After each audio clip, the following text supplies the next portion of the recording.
Bonjour, bienvenue sur la première web-série des dirigeants commerciaux de France. Alors nous avons décidé cette année de lancer cette première web-série autour de la thématique des enjeux RH de la fonction commerciale. Nous autres dirigeants commerciaux, nous avons un objectif, c'est faire du chiffre, la top line. Mais pour y arriver, il faut des équipes. Et ces équipes, eh bien, il faut les faire venir. Donc c'est pour ça que nous allons travailler et nous allons parler avec Guillaume qui va nous parler sur ce premier épisode de la thématique attirer, il faut les faire venir.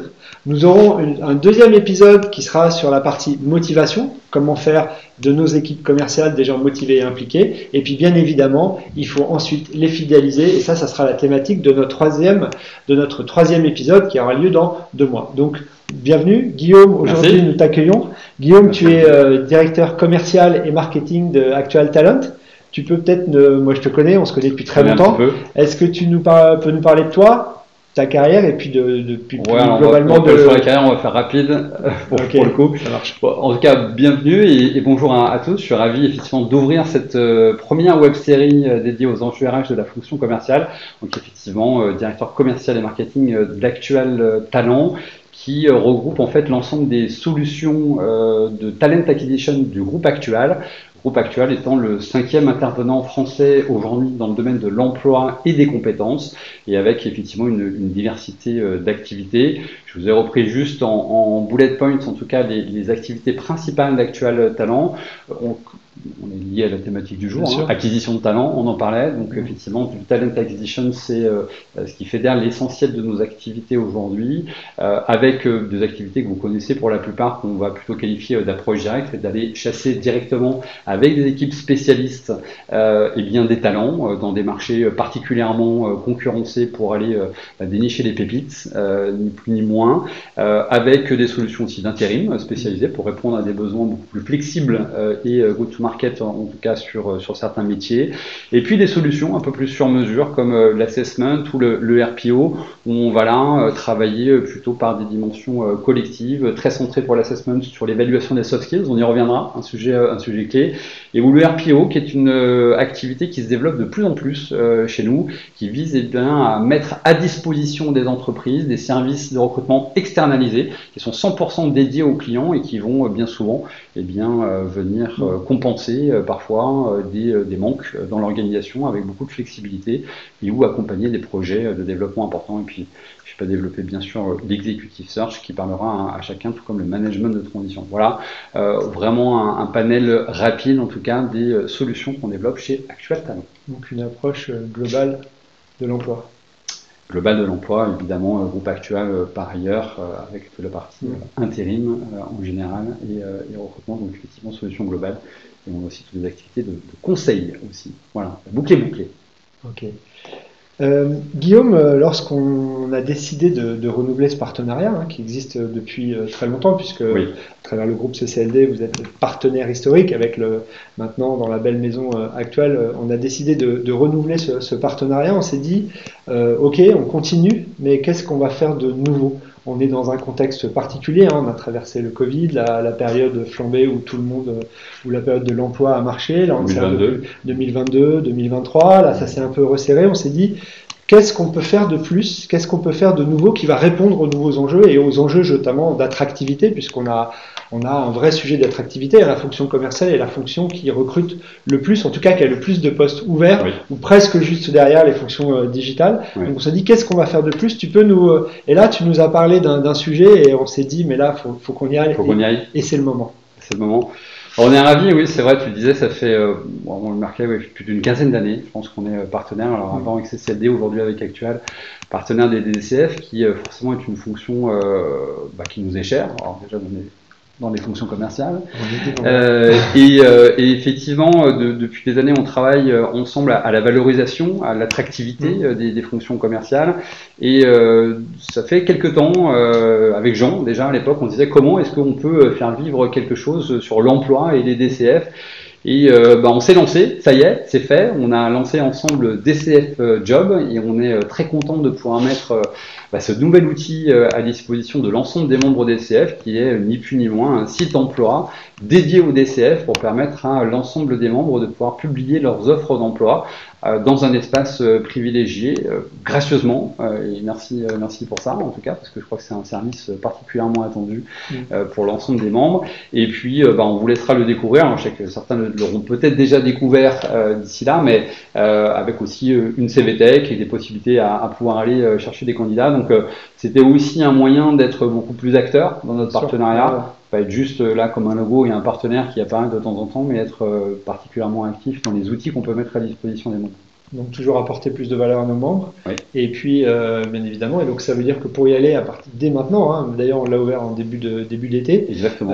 Vous allez sur le site de la fédération, vous avez vous verrez, il y a vous pourrez cliquer sur DCF Job et à partir de là, vous allez pouvoir arriver sur le site dédié où vous pourrez positionner à la fois vos offres d'emploi. Si vous êtes dirigeant commercial, vous allez pouvoir positionner des jobs que vous proposez, si vous recherchez des commerciaux ou des profils de managers commerciaux. Et puis si vous êtes vous-même commercial ou manager commercial et que vous recherchez une nouvelle aventure, vous pouvez aussi positionner votre CV. Et donc l'idée, c'est de pouvoir apporter toujours plus de services et de valeur à nos membres, mais plus globalement de faire marcher la fonction commerciale et de développer l'emploi de la fonction commerciale. En tout cas, l'idée, c'était de faire en sorte qu'on soit le partenaire emploi des DCF et on est très content de matérialiser ça, en tout cas par ce bel outil. En tout cas, merci pour la proposition et pour l'outil, allez-y, explorez, vous verrez, il y a déjà plein de pépites. Top. Ok. Tu nous parles un petit peu du marché de l'emploi des commerciaux, puisqu'on parlait d'un environnement qui s'est un peu retourné, d'un environnement changeant. On sait qu'on est dans un environnement économique, politique assez instable et incertain. Qu'en est-il du marché de l'emploi global, hein? Alors, marché de l'emploi global, ça vous aura pas échappé, n'est pas extrêmement bon quand même. Sur cette année 2025, on estime le marché de l'emploi à moins 15% par rapport à l'année dernière. Donc, si on doit le resituer, ça fait quand même à peu près 2 500 000 postes en moins en termes d'intention d'embauche. Donc, c'est pas génial. Dans ce contexte-là, les fonctions commerciales restent quand même parmi les métiers sur lesquels les besoins restent importants, même si ça a quand même diminué. Effectivement, quelques chiffres. On sait que la fonction commerciale, c'est à peu près 700 000 commerciaux en France. Alors, on va parler des fonctions commerciales au sens large. On y intégrera aussi l'ensemble des métiers de la distribution et du commerce, si on globalise en tout cas dans ces 700 000. Je crois que globalement, la vente, c'est à peu près 2,9 millions. Mais la fonction commerciale en tant que telle, ingénieur commercial, c'est effectivement 700 000 personnes. Et donc, on sait aujourd'hui qu'on a, malgré le contexte qu'on a évoqué, quand même quasiment une entreprise sur deux qui se dit prête à recruter un commercial si on en a la possibilité. Ouais. Donc ça reste quand même important malgré le contexte. Et ce que l'on sait aussi, c'est que pour autant, il y a près de 60% des entreprises qui disent éprouver des difficultés majeures pour recruter sur ces métiers-là. Alors c'est vrai sur d'autres métiers, tu évoquais l'IT, digital, c'est évidemment vrai, les métiers de l'ingénierie aussi, donc vraiment tous ces postes avec une composante technique et les fonctions commerciales, mais qui elles représentent des volumes effectivement extrêmement importants. Et pourquoi c'est si difficile de recruter des commerciaux par rapport à d'autres fonctions aujourd'hui? Ça, je dirais que c'est des sujets qu'on aborde depuis longtemps au DCF, mais c'est vrai que la valorisation de ces métiers reste compliquée aujourd'hui. Ça reste en termes d'attractivité, malgré tous les efforts que tu peux faire et qu'on peut faire au DCF, ça reste malheureusement pas encore un acquis que de considérer ce métier comme toujours très valorisé. En tout cas, il ne rentre pas suffisamment toujours de nouveaux commerciaux sur le marché par rapport aux besoins. On disait effectivement 200 000 postes à pourvoir tous les ans sur la fonction commerciale. Et même si on a des nouveaux entrants, ça reste des métiers aujourd'hui sur lesquels les contraintes, notamment de déplacement, sont quand même identifiées comme étant des freins à l'entrée, d'autant plus dans des logiques d'équilibre pro-perso qui, quand même, on le sait depuis quelques années, font leur apparition de manière majeure dans le choix des candidats. Ça reste des environnements sous pression, quand même. Commerciaux, on est là pour délivrer de la performance, donc c'est effectivement pas donné à tout le monde que de vouloir évoluer dans ce contexte-là. Et puis, on est aussi dans un marché, du coup, vu qu'il y a moins de candidats et finalement plus de postes, en tout cas pas plus de candidats, on est dans des environnements où c'est plutôt un marché de candidats. Donc, il dit marché de candidats, dit niveau d'attente des candidats qui aussi sont plus importantes, avec des niveaux d'exigence qui finalement les amènent à un peu mieux sélectionner ou à pouvoir sélectionner leur offre. Donc, c'est plus difficile parce que on est obligé de se différencier finalement auprès de ces candidats-là. Et puis les commerciaux en général savent quand même négocier a priori, donc effectivement c'est toujours un peu plus compliqué que de recruter des commerciaux, tant par la capacité qu'ils ont à un peu mieux négocier et puis par le fait qu'il n'y ait pas suffisamment de nouveaux entrants par rapport aux besoins. C'est vraiment les deux sujets majeurs. Donc la raison d'être de la fédération des dirigeants qui est de promouvoir la fonction, notamment en France, dans un environnement, on a du pain sur la planche. On peut quand même continuer. Ouais. C'est ça. Ok, très bien. Donc tu nous parlais de... Ce qui est intéressant aussi dans cette étude, c'est que tu évoquais le sujet du coût des postes vacants, parce qu'on parlait tout à l'heure, tu parlais de 200 000 postes vacants. Oui. C'est quoi le coût d'un poste vacant? 200 000 postes et effectivement tous les ans, il y a près de 22%, c'est qu'on n'est pas revenu sur la table, de postes qui ne sont pas pourvus. D'accord. Donc c'est plus d'une 50 000 postes. Chaque jour. Là, en ce moment, il y a 50 000 postes qui ne sont pas pourvus. Exactement. Donc il y a 50 000 entreprises. À la fin de l'année, en tout cas, on aura au moins 50 000 postes qui n'auront pas été pourvus. Ouais. Et donc il y a au moins 50 000 entreprises qui ont aujourd'hui, qui perdent du chiffre d'affaires tous les jours. Il y en a qui perdent pas mal de chiffre d'affaires tous les jours, peut-être pas 50 000 entreprises, parce que certains ont plusieurs postes qui sont non pourvus, mais selon en tout cas différentes informations recroisées qu'on a pu avoir, on peut estimer que le manque à gagner moyen mensuel pour une entreprise sur un secteur non pourvu par un commercial, c'est à peu près 60 000 euros. Donc quand à un moment donné tu as un poste vacant en fonction commerciale, on peut imaginer que... En moyenne, quand tu as un poste vacant, tu perds 60 000 euros par mois. Donc en tout cas, tu ne les gagnes pas. En tout cas, tu gagnes pas. Non, mais c'est intéressant, Ouais. Donc ça veut dire que, effectivement, à un moment donné, soit ton secteur est pas bien exploité parce que tu vas y mettre d'autres commerciaux, donc finalement on n'exploite pas correctement les secteurs. Soit tu as des secteurs qui sont pas du tout exploités par rapport à ce qui devrait être. Donc après, évidemment, il y a des disparités entre les grandes entreprises, des PME. Donc évidemment, chacun y retrouvera ses petits en fonction, mais c'est pour ça que c'est plutôt une moyenne. En moyenne, on estime qu'effectivement, un poste non pourvu, c'est à peu près 60 000 euros par mois par rapport à ce que pourrait rapporter un commercial. Ouais, on avait fait un atelier il y a quelques mois d'ECF où justement il y avait plusieurs dirigeants commerciaux qui disaient moi c'est simple, la capacité d'atteindre mon objectif annuel c'est lié au fait que je remplisse mes postes vacants et sinon c'est sûr que j'y arriverai pas. Je pense que tous les directeurs commerciaux qui nous écoutent, je pense, l'ont déjà mesuré. À un moment donné, quand tu fais ton budget, tu sais que si tu n'as pas les people qui sont en face, tu ne le feras pas. Donc les sujets de manque à gagner, une fois encore, pour certains, c'est même bien plus important que ça. Pour tout. Mais voilà, c'est une moyenne globale. Donc évidemment, ça coûte cher de ne pas avoir les bons commerciaux aux bons endroits. Et ou le fait de ne pas réussir à recruter le bon commercial. Parce que des fois, tu y arrives. Et puis au final, ça s'avère pas être le bon au bout de quelques mois. Tu as perdu des mois et parce qu'en plus le pas bon, de toute manière, il va continuer à les perdre, c'est 60 000 même s'il est là, donc il te coûte et en plus tu n'as pas de chiffre d'affaires. Donc tu as ton coût au recrutement. Donc tu as le poste vacant qui est coûteux, mais le poste qui n'est plus vacant mais avec le mauvais profil, il est doublement coûteux. Il est doublement coûteux parce que effectivement, entre ton coût de recrutement, l'investissement, évidemment aussi autour du commercial dans l'accompagnement, la formation, le onboarding et tout ce qui va avec, c'est un coût, pour le coup, qui est un peu moins indirect, mais tu as aussi évidemment le coût du commercial avec l'ensemble de ses frais. Voilà, on estime que c'est à peu près entre 45 et 80 000 euros le coût d'un recrutement raté pour le coup d'un commercial. Là encore, c'est une moyenne, mais dans les datas qu'on a regroupées, c'est à peu près ce qui ressort. Donc effectivement. Ne pas recruter ça coûte cher, mais mal recruter ça coûte cher aussi. D'accord. Donc le coût des postes non pourvus, on a fait le petit calcul avant quand même, je ne fais pas de tête. Si on prend ça fait mal à la tête. Le coût des 60 000 euros par mois qu'on multiplie par 12 et qu'on multiplie par les 50 000 de postes vacants, on arrive à 36 milliards de PIB qui sont perdus chaque année par le coût du recrutement des commerciaux. Donc la fonction commerciale. J'espère que le gouvernement nous écoute. Non, mais quand on dit que la fonction commerciale est le moteur de l'économie, on a un chiffre, 36 milliards. C'est ça. Ok, intéressant. Ensuite, là, on va prendre un peu de hauteur. Guillaume, tu souhaitais faire un retour sur le profil des actifs français au travail en 2025. Ouais. Et je trouvais que l'étude était vraiment très intéressante pour comprendre aussi l'évolution des profils et l'évolution des actifs en France. Je trouve que notre société elle est en train de bouger et la relation entre l'entreprise et le salarié change. Oui. Et c'est intéressant, je trouve que l'étude que tu vas nous présenter, elle apporte vraiment du sens.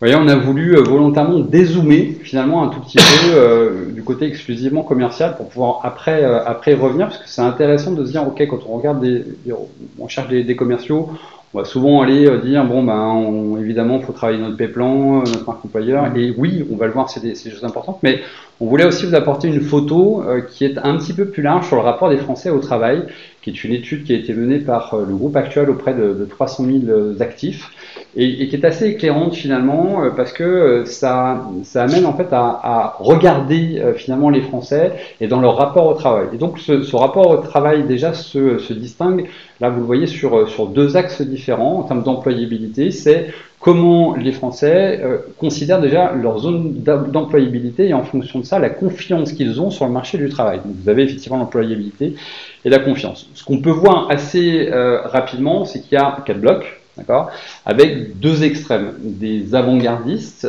en haut à droite, c'est-à-dire qu'ils ont une employabilité extrêmement forte, avec des métiers qui sont particulièrement prisés, avec probablement une technicité bien particulière qui est maîtrisée, souvent des jeunes actifs. C'est les diplômés des grandes écoles. Diplômés grandes écoles, exactement, qui ont 5-6 ans d'expérience et qui ont une extrêmement forte employabilité.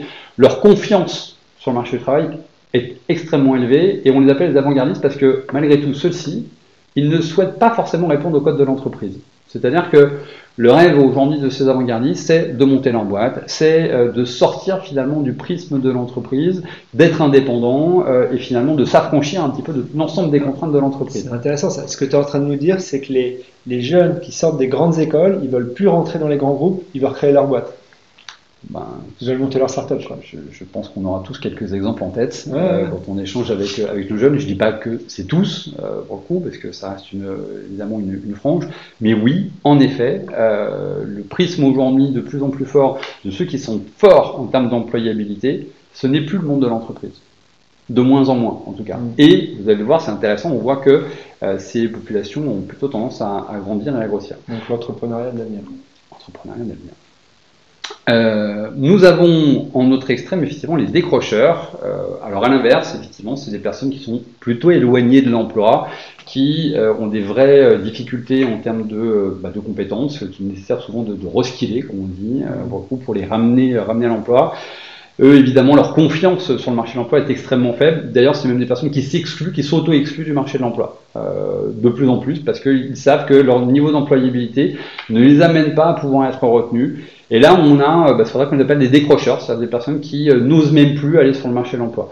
C'est quand même des populations à considérer. Donc parce que c'est quoi? C'est des chômeurs récurrents ou c'est des gens qui sont dans l'entreprise, qui se cachent, qui sont des actifs cachés et qui alors, c'est plutôt effectivement des personnes qui sont éloignées de l'emploi aujourd'hui, concrètement, donc qui ne travaillent pas et qui ont besoin effectivement d'être reformées, accompagnées, réinsérées dans le domaine de l'emploi. Et évidemment, les concernant, c'est pour ça que leur employabilité est faible pour le coup. Ou alors, on peut avoir quelques personnes en entreprise, mais sur des métiers qui sont finalement en fin de vie parce que les évolutions par l'IA et autres fait qu'on a des métiers qui finalement disparaissent. Et donc, c'est des personnes qu'il faut réaccompagner finalement d'un point de vue skilling. C'est des personnes qui sont quand même intéressantes parce que potentiellement, il peut y avoir, par rapport aux dynamiques d'insertion, de RSE, pas mal de choses à faire, mais c'est pas ce qui constitue évidemment le gros aujourd'hui en général des populations, sauf à avoir une dynamique volontariste de la part de l'entreprise pour aller effectivement chercher ces populations-là. Et après, vous avez les deux population qui représente le gros des troupes. Alors vous aurez peut-être fait le calcul, je sais qu'il y a certains malins qui iront faire les calculs. Ce que j'étais en train de faire, ça fait pas 100. Ça fait pas 100.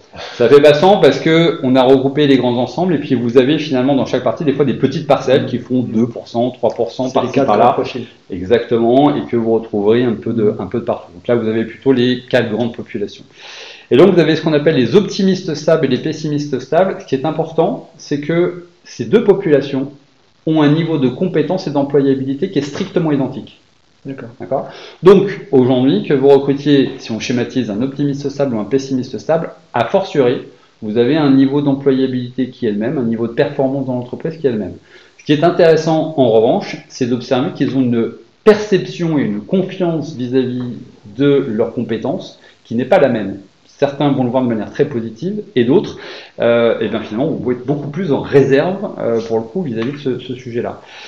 Et on voit d'ailleurs pour le coup que le degré de confiance d'une manière générale vis-à-vis du marché de l'emploi a tendance ces dernières années à diminuer. Je crois qu'on a une slide juste après qui le montre, c'est qu'on voit effectivement que on est dans un environnement quand même, on parle beaucoup d'ailleurs en ce moment de permacrise et de polycrise, de plus en plus. C'est-à-dire qu'on est dans une crise permanente et multiple. Et on voit du coup un environnement de défiance dans l'environnement de l'entreprise qui est assez marquant. Exactement.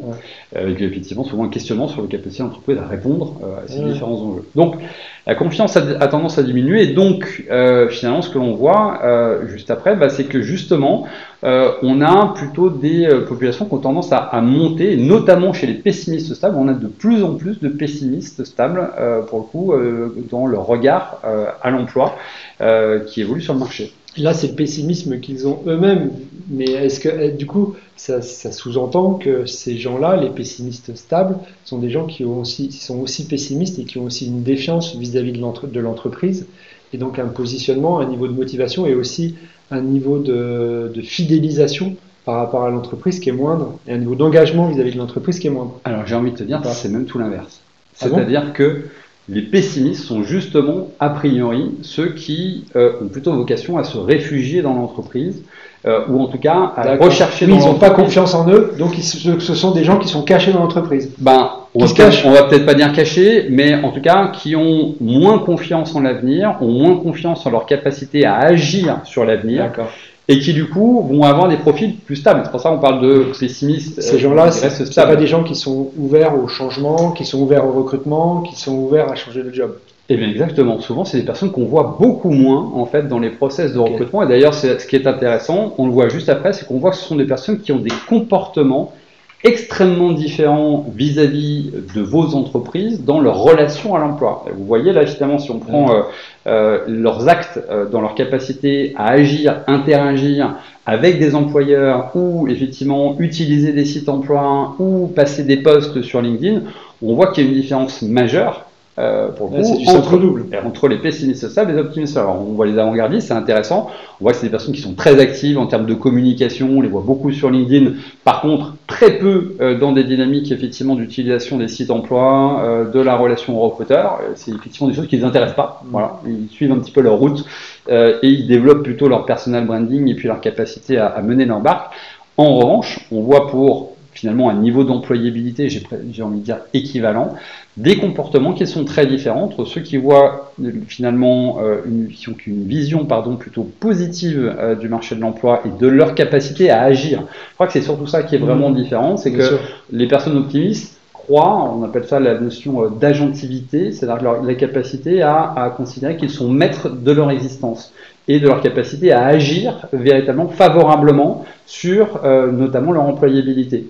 Ça, c'est un profil de commercial performant, ça. Forcément, ça nous intéresse. Mais du coup, ce qui est assez intéressant, c'est que justement, on va avoir tendance dans la dynamique de recrutement qu'on est, et souvent notamment sur la fonction commerciale, à polariser notre regard sur ces personnes-là. En tout cas, c'est là où je voulais en venir pour finalement se dire qu'est-ce que ça implique chez nous en tant que recruteurs dans nos démarches en général. C'est que bien souvent, on va aller dans l'océan rouge. Un peu comme tout le temps. C'est-à-dire qu'on va aller dans l'environnement de la concurrence, on va aller dans les profils qui ont le comportement positif, qui effectivement ont une démarche active. Alors oui, évidemment, c'est ce qu'on cherche, souvent sur les fonctions commerciales, le positivisme, l'envie, etc., etc. Maintenant, simplement, le point que je voulais mettre en avant, c'est que finalement, dans un environnement qui est parfois extrêmement concurrentiel, je pense qu'il est quand même intéressant aussi de regarder des gens qui sont compétents, qui peut-être, effectivement, parce que environnement d'entreprise particulier qui les a amenés à être un petit peu plus en doute sur certains sujets, les a pas amenés finalement à être très actifs sur le marché de l'emploi, peut-être en relation avec des personnes plus optimistes à moins briller dans un process de recrutement, et finalement on se coupe de personnes extrêmement intéressantes aujourd'hui sur le marché de l'emploi, et c'est vrai aussi dans les fonctions commerciales, parce que c'est des personnes qu'on a tendance à moins considérer parce qu'ils ont une action qui est moins positive dans leur démarche d'une manière générale. Donc ça veut dire que si moi je suis employeur, je m'adresse au marché de l'emploi, il n'y a que ces fameux c'est ces fameux optimistes stables qui vont être ouverts. Donc je n'ai que 23% de la population des actifs à qui je vais pouvoir m'adresser. En tout cas, c'est souvent ceux sur lesquels on est polarisé. C'est ceux qu'on voit plus, c'est ceux qui sont... D'où pénurie. D'où pénurie. Alors on sait que déjà, sur la fonction commerciale, on manque de talent d'une manière générale. Et en plus de ça, on va tout le temps avoir tendance à se polariser sur les mêmes profils. Certes, qui sont très intéressants, une fois encore. Mais ils sont sursollicités. Mais ils sont sursollicités. Et donc, on va se retrouver effectivement avec des entreprises qui disent j'ai pas de candidats, je n'ai pas assez de candidats. Parce qu'on va mettre de côté potentiellement des candidats qui sont intéressants, employables, performants sur certains aspects, mais qu'on va probablement finalement mettre de côté parce qu'on n'aura peut-être pas les bons outils pour pouvoir évaluer assez finement que malgré tout, ils ont des compétences comportementales et des compétences qui peuvent quand même être intéressantes et performantes pour l'entreprise. Intéressant. Donc, effectivement, le sujet c'est de dire qu'est-ce qu'on peut faire pour attirer et recruter dans ce contexte-là. Alors évidemment, quand même, commençons par nos optimistes stables, parce que quand même, ils nous intéressent là. Pour le coup, il ne faut pas les louper. C'est les pépites. C'est les pépites qu'on s'arrache au quotidien. Donc, ils sont intéressants évidemment parce qu'ils ont une vision qui est constructive du marché. Ils ont une souplesse professionnelle, ils sont plus agiles, des capacités d'action effectivement qui sont fortes. Ils prennent les choses en main souvent pour se dire je vais agir favorablement, je maîtrise un peu mon destin. D'ailleurs, la notion de destin pour eux est un peu abstraite, mais bon, je crois surtout en ce que je vais faire. Véritablement. Donc c'est un état d'esprit et évidemment c'est des profils souvent sollicités qu'il faut séduire. Voilà, je disais effectivement faut pouvoir se différencier, en tout cas en tant qu'entreprise vis-à-vis de ces profils-là. Donc pour réussir à les capter, il faut pouvoir leur proposer un environnement agile, stimulant, de la transparence dans les process et notamment dans les process de recrutement. Ils aiment l'interaction directe. Des perspectives, évidemment, concrètes, sur lesquelles ils peuvent se positionner et puis communiquer aussi assez favorablement sur les évolutions qu'ils peuvent avoir dans l'entreprise. Et c'est des personnes qui sont très attachées, vous le voyez en dessous, à leur communauté. C'est-à-dire que eux, ce qui les intéresse, c'est pas tant l'entreprise, c'est la communauté de personnes avec laquelle ils vont interagir au quotidien. Ils seront beaucoup plus sensibles à leur environnement de travail et à leurs collègues et à la capacité qu'ils vont avoir à interagir avec leurs collègues, plutôt que sur ce que fait l'organisation en tant que telle. Je ne dis pas qu'ils n'y sont pas aussi intéressés, mais finalement, ça passera au second plan. Les interactions, l'humain. Les interactions, c'est définitivement des profils de commerciaux. La relation à mon manager, la relation à mes équipes, en général. Donc, la communauté de personnes avec lesquelles je vais interagir, finalement, a plus d'importance que ce que me propose l'organisation en tant que telle. D'accord. Donc je m'attache et je suis fidélisé aux équipes plus qu'à la boîte. Oui. Et ça, c'est les sujets en tout cas. Évidemment, quand vous avez à échanger ou à chercher à attirer ces profils-là, vraiment la dimension d'équipe, de communauté dans laquelle ils vont pouvoir se retrouver sont systématiquement en tout cas des éléments clés. Je vous incite d'ailleurs dans vos process de recrutement, typiquement, à essayer de favoriser des relations le plus vite possible, notamment avec les managers.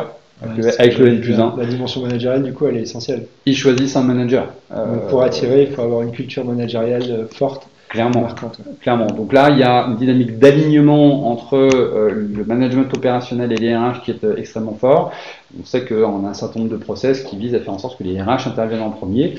Et il n'y a pas de jugement de valeur pour dire c'est bien ou c'est pas bien. Je dis en tout cas pour ce type de profil, ils vont être attachés à l'échange qu'ils ont avec leur manager, déjà en premier lieu. Donc l'adage qui dit je viens dans une boîte pour son projet, je le quitte par rapport à son management, c'est je viens dans la boîte aussi pour le management également. Oui, le management et l'équipe, parce que c'est ma communauté. C'est celle qui va impacter mon quotidien au final très directement et qui va faire que je vais me sentir bien ou pas dans l'entreprise et quelque part qui va amener à ce que je m'épanouisse dans l'entreprise.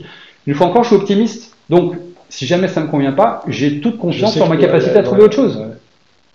J'ai toute confiance à trouver autre chose.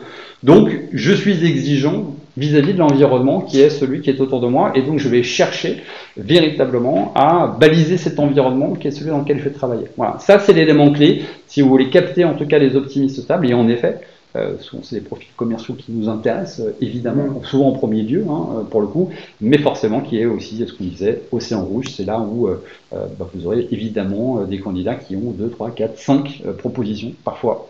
Et là, il faut faire la différence. Voilà, une fois encore. Et ces fameux, ces fameux pessimistes stables. C'est vrai qu'ils donnent moins envie comme ça. Hein. Mais comment on va les chercher? Comment on les fait bouger? Moi, effectivement, je voulais quelque part redorer un petit peu ce sujet des pessimistes, et y compris dans les fonctions commerciales, même si, évidemment, on a besoin de personnes qui dégagent de l'enthousiasme auprès de nos clients. Une fois encore, on n'est plus dans la logique de catégorie. Hein. Ça ne veut pas dire qu'on a que des gens taciturnes. Pour le coup, là, sur le sujet, c'est pas le propos. C'est juste que, globalement, on a des personnes qui sont plus attachées justement à la dimension entreprise-organisation. On disait, les premiers sont attachés à la communauté. Là, on a plutôt des profils qui, par contre, qui ont besoin d'être assurés sur ce que l'entreprise met en place, sur l'organisation de l'entreprise, sur la perspective de l'entreprise. Et ils ont besoin effectivement d'être assurés dans un contexte, une fois encore, hein, on l'a évoqué, permacrise, polycrise, tout bouge tout le temps. Donc c'est des personnes qui ont peut-être un peu moins de confiance en leur capacité à agir dans un environnement de plus en plus instable. Et à s'adapter. Exactement. Et peut-être à s'adapter. Néanmoins, dans ce qu'ils font, ils sont très bons. C'est-à-dire qu'ils ont capacité à pouvoir effectivement être efficaces sur leur job. En revanche, changer d'environnement, ils ont moins... C'est pas des gens moins motivés? Absolument pas. Absolument pas. Et bien souvent, on a dans cette catégorie-là qui sont plutôt les piliers des entreprises. C'est-à-dire qu'on a justement, pour une entreprise, des personnes qui vont plutôt avoir vocation à vouloir, comme c'est indiqué, s'inscrire dans le temps long avec une entreprise, construire. Donc c'est des gens précieux pour une entreprise. C'est sur ces gens-là, souvent, que l'on va s'appuyer à un moment donné pour consolider, structurer, avancer. Donc c'est aussi ce que je veux partager, c'est que c'est des gens extrêmement précieux, extrêmement compétents aussi, mais qui, par peut-être un petit peu plus de crainte et ou de capacité à dire qu'ils peuvent agir dans cet environnement incertain, vont être un petit peu plus prudents. Et donc c'est des personnes qui, quand on va les solliciter, vont peut-être être un peu moins tout de suite dans l'allant de l'opportunité. Ils vont poser beaucoup plus de questions, ils vont avoir besoin d'avoir des réponses sur l'organisation, où on va, comment, le cadre, etc., etc. Donc là, c'est intéressant quand on identifie ces personnes dans les process de dire c'est pas tant qu'on a une personne qui n'est pas enthousiaste finalement et peut-être qui vous donne un peu moins envie, c'est qu'on a simplement une personne qui a besoin d'être assurée de faire le bon choix véritablement, justement parce qu'il recherche une vision au long cours avec une entreprise. Et là, je suis sûr qu'il y a énormément d'entreprises qui sont intéressées par ces profils. Comment on arrive à détecter dans le cadre d'entretien, j'imagine que c'est tout le savoir-faire de tes équipes, mais comment on arrive à détecter le fait qu'il soit plutôt dans un profil ou dans un autre? Vous y arrivez ou vous avez quoi? Vous avez des questionnaires, de l'assessment? Alors, il y a beaucoup de choses. Évidemment, tout le process d'entretien fait que progressivement, on arrive à déceler évidemment ces tempéraments. Alors là, on a beaucoup de sujets soft skills. Ça fera le lien derrière, mais là, pour le coup, on a des dimensions comportementales qui sont assez évidentes souvent et qui pour autant nous amènent à avoir des candidats intéressants. Donc, le fait d'avoir des process structurés, avec des méthodes d'évaluation structurées, des mises en situation, bien souvent qui permettent d'aller au-delà d'un ressenti, qui permettent de challenger dans la réalité, avoir du factuel. Et je crois que tout ça, c'est le fait de baliser un process qui soit, qui une fois encore donne des indicateurs différents tout au long de l'avancée du process de recrutement, va venir finalement rassurer sur la capacité à avoir néanmoins des candidats intéressants, alors que parfois, pour autant, ils sont un petit peu moins enthousiastes pour le coup. Donc là, ça a trait pour beaucoup, effectivement, à la qualité du process, d'une manière générale, qu'on met en œuvre dans le recrutement.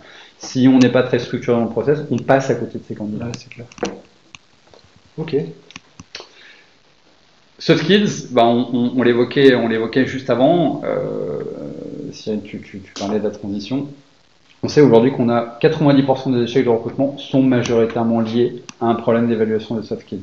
Rarement, on se trompe, en tout cas sur les qualités techniques ou un skill finalement d'un candidat. Alors ça peut arriver, néanmoins. Bien souvent, ce qui fait la différence, c'est le fait que d'un point de vue comportemental, on a quelqu'un qui ne s'est pas adapté aux attendus du poste. On a quand même des stats qui sont assez édifiantes aujourd'hui, notamment sur les ruptures de période d'essai. L'évolution de la rupture des périodes d'essai a été multipliée par 2 en 10 ans. Voilà. Donc aujourd'hui, vous avez près de 20% des postes qui finalement ne tiennent pas, 20% des embauches. 20% des recrutements qui vont pas au-delà de la période. Exactement, 20% des recrutements qui ne peuvent pas perdre. C'est x2 par rapport à ce qu'on avait il y a 10 ans. Mais qui revient un petit peu aux logiques de marché qu'on évoquait, hein, avec plus de sollicitations, plus d'attachement à l'entreprise, de mobilité, puis aussi peut-être aussi des jeunes générations qui ont un peu plus confiance en eux, qui sont peut-être plus dans la population des optimistes. Exactement, et je lisais la stat juste avant de venir. Si on regarde non pas sur la période d'essai, mais à 1 an, tu as un poste sur 2 aujourd'hui qui ne passe pas la première année. Une embauche sur 2. Donc, et dans 90% des cas, c'est lié à un sujet comportemental. Donc, on a évidemment des enjeux qui sont importants parce que bien souvent, on est aussi dans les capacités à vendre un petit peu son entreprise, à vendre son poste. On a des candidats qui sont plus sollicités et finalement, on a cette inadéquation qui se fait parfois dans le concret de ce que tu vis dans l'entreprise, entre ce que tu as acheté et ce que tu vis. Et d'autant plus quand tu es extrêmement sollicité. C'est sûr qu'entre le moment où nous, on est sortis des écoles, où il fallait qu'on aille se vendre, aujourd'hui, ça s'est inversé. Hein, c'est les entreprises qui vont se vendre aux candidats. Hein, oui. Clair.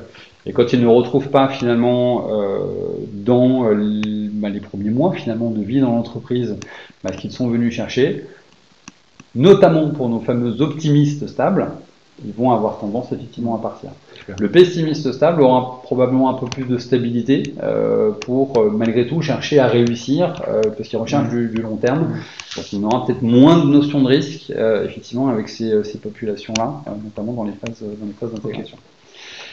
J'ai voulu du coup sur la partie soft skills aussi vous partager peut-être 3 soft skills particulières, parce qu'on a beaucoup parlé d'IA aussi au sein des CSF ces dernières années. C'est clair. Et puis je pense qu'on va continuer à en parler pour le coup. Et j'ai voulu vous partager 3 compétences comportementales qui me paraissent importantes, nouvelles, sur lesquelles je vous invite à challenger en particulier les candidats que vous recevez en entretien, et plus largement allez vous poser la question de se dire est-ce que mes compétences aujourd'hui comportementales sont à jour dans mes référentiels, est-ce qu'on a remis à jour nos référentiels pour se dire qu'on a des candidats et des collaborateurs performants, notamment dans la fonction commerciale. Bien sûr. 3 que je vous partage, développer son esprit critique, parce que aujourd'hui, à l'ère de l'IA, l'information est partout, est mâchée. On délivre et l'IA nous délivre de plus en plus d'informations et on va continuer à faire en sorte qu'elle nous en délivre de plus en plus. Et je crois que le propre de l'homme, c'est quand même d'avoir un esprit critique. Il faut challenger son client. Exactement. Il faut aller le titiller. Challenger son client, challenger l'IA, c'est challenger en tout cas, ne pas simplement prendre les informations qui nous sont partagées, mais véritablement développer tout ça. Et c'est vrai évidemment aussi chez son client. Donc ça, c'est vraiment un aspect important. On l'a évoqué, gérer l'impermanence et l'incertitude. Aujourd'hui, quand tu es commercial, eh bien, il faut continuer à avancer alors que tu ne sais pas toujours où tu vas finir l'année ni comment. Tu ne sais pas toujours si ton offre va évoluer ou rester comme elle est. Tu ne sais pas toujours si le client avec lequel tu travailles va pas gérer les choses complètement différemment d'ici quelques mois. Et malgré tout, si tu te poses systématiquement la question de qu'est-ce qui va se passer, qu'est-ce qui va changer, tu n'avances jamais. C'est sûr que le côté instinct, l'instinct, le feeling, le flair, ça a du sens, et ça par rapport à l'IA, ouais, ça a tout son sens. Ouais. En tout cas, c'est certain, alors souvent on appelle ça aussi un petit peu l'agilité, quelque part. Oui, mais il y a cette capacité à avoir suffisamment confiance en soi et suffisamment confiance en son instinct, à ce qu'on ressent. Je pense que c'est un élément ultra pertinent dans un environnement dans la gestion de l'incertitude. Exactement. Et surtout capacité à ne pas se figer, en tout cas dans un environnement qui est instable. D'être stimulé par justement cette instabilité. Ouais. Continuer à aller voir effectivement des voies d'opportunité et d'action, même si tout n'est pas clair. Voilà. Donc capacité à avancer, malgré effectivement des choses qui sont incertaines. Et on sait que pour certains c'est extrêmement compliqué. Il faut vite des fois paralyser quand les choses sont pas claires, quand le process n'est pas carré. Pour le coup, c'est là où les gens qui ont une capacité émotionnelle développée, une intelligence émotionnelle forte, arrivent à s'en sortir parce qu'ils ont cette capacité aussi à pouvoir avancer à l'instinct et en faisant confiance à leurs émotions. Alors que quand on est dans une posture purement rationnelle, l'incertitude elle paralyse. Absolument. Et puis avoir de l'impact, si on reste sur la slide d'avant, avoir de l'impact et savoir influencer évidemment les personnes qu'on a à rencontrer. Alors qui plus est, une fois encore, dans un environnement où l'information finalement est détenue de tous. Quand aujourd'hui tu vas rencontrer un client, bien souvent il est informé. Il connaît déjà. Au B2B, je crois que c'est 60% du entre 60 et 70% du parcours d'achat est déjà fait par l'acheteur avant même d'avoir rencontré un commercial. Exactement. Donc souvent même, on peut même dire que l'acheteur, comme il a vu aussi la concurrence, on peut s'en douter, il a même une vision peut-être un peu plus, il a même un peu plus d'informations et une vision un peu plus globale du marché que le commercial lui-même. Exactement. Donc effectivement, il y a un renversement de la pouvoir de l'information. Donc en effet, la question c'est qu'est-ce que tu fais de l'information et comment est-ce que tu as capacité à influencer ton interlocuteur, à avoir de l'impact sur ton interlocuteur ou des interlocuteurs, qui peuvent avoir des impacts différents finalement dans un process d'achat. Et ça résolument, ça reste ce qui fait la différence entre... Et qui continuera à le faire. Ça sera la thématique, ça sera juste la thématique qu'on abordera au prochain congrès de Limoges. Reconnexion, voyage au centre de la vente, on va vraiment être au cœur de cette problématique-là. On s'y retrouvera. Voilà, donc en tout cas, 3 soft skills que je voulais vous partager et qui doivent surtout venir questionner votre capacité, une fois encore, à avoir un référentiel comportemental que vous aurez challengé un peu plus récemment. Aujourd'hui, on a tendance à considérer qu'une hard skills, elle est valable entre 12 et 18 mois. Les environnements évoluent tellement vite aujourd'hui que aujourd'hui, il est indispensable d'avoir un focus et par contre une exigence forte sur l'évaluation des soft skills et de challenger de manière assez régulière les soft skills dont vous avez véritablement besoin. Il ne faut pas faire une liste à l'après-vert, hein. Si vous en avez 17, vous ne les évaluerez jamais. Il faut aussi faire en sorte que les directions opérationnelles et RH soient alignées sur les soft skills qui sont indispensables, les challenger régulièrement et savoir aussi les évaluer correctement. Voilà. D'où l'importance aussi de mettre en place dans nos entreprises des logiques d'entreprise apprenante, où il y a une acquisition de compétences qui évolue et qui est en permanence en fait. Absolument. Si on synthétise tout ça, et finalement si vous aviez à garder quelques éléments clés, voilà, vous avez 2 grandes catégories, on l'a évoqué, les optimistes stables et les pessimistes stables. Ils ont tous un degré d'employabilité, vous l'avez compris, qui est bon pour vos entreprises. Charge à chacun d'entre nous, d'entre vous, parfois d'ouvrir un petit peu le prisme pour peut-être s'intéresser à quand même 26% des candidats qu'on a plutôt tendance à mettre un petit peu de côté ou à moins considérer alors qu'ils sont performants. Ça ne veut pas dire qu'il ne faut pas être exigeant, en tout cas sur l'évaluation des soft skills d'une manière générale. On en a évoqué 3, il y en a d'autres. Au DCF, depuis des années, on parle effectivement des sujets d'intelligence émotionnelle, situationnelle, intelligence commerciale. Ça fait évidemment partie des éléments à challenger. Et puis, quant aux méthodes que je vous propose, vous pouvez attirer évidemment le sujet de la marque employeur. Elle est importante, mais il est surtout important qu'elle soit incarnée. On parlait de la dimension humaine, l'entreprise humaine et structurée. Autant la structure rassure, autant la dimension humaine fait la différence aujourd'hui dans la relation. Et je parlais même d'approche personnalisée, d'hyper-personnalisation. Je crois qu'aujourd'hui, qui plus est dans un marché candidat, la capacité à se sentir valorisé, choisi, avec une vraie relation, est un élément particulièrement différencié à instruire, en tout cas dans les process de recrutement. Là, je te fais une petite passe D parce que, évidemment, les B-plans, on n'en a pas parlé. Et je voulais quand même faire un petit focus, même si moi je travaille moins sur le sujet, je sais que toi c'est plus au cas. Évidemment, les B-plans sont quand même aujourd'hui des éléments clés, évidemment, pour attirer les commerciaux et les environnements de travail aussi qui leur sont les deux sont importants. Les deux sont importants. Et puis pour recruter en 4 points, je le disais, travailler des entretiens structurés, donc avec des méthodes qui permettent vraiment d'aller évaluer de manière fine des compétences comportementales, voire aller plus loin par la mise en situation. On travaille beaucoup depuis quelques années sur les mises en situation, véritablement, parce que on observe la compétence en situation et la compétence comportementale en particulier.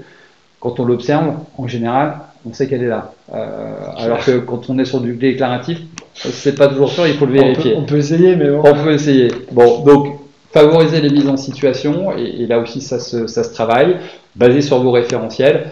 aligner évidemment ce qu'on peut attendre en direction opérationnelle et RH, parce qu'il n'y a rien de pire dans un process de recrutement, et notamment pour un candidat, finalement d'avoir un discours d'un côté et un discours de l'autre, entre les RH et les opérationnels, l'un qui dit que la RH comprend rien, et puis l'autre que les opérationnels savent pas d'un côté. Bon bref, on fait des petites images, mais ça parlera à tout le monde.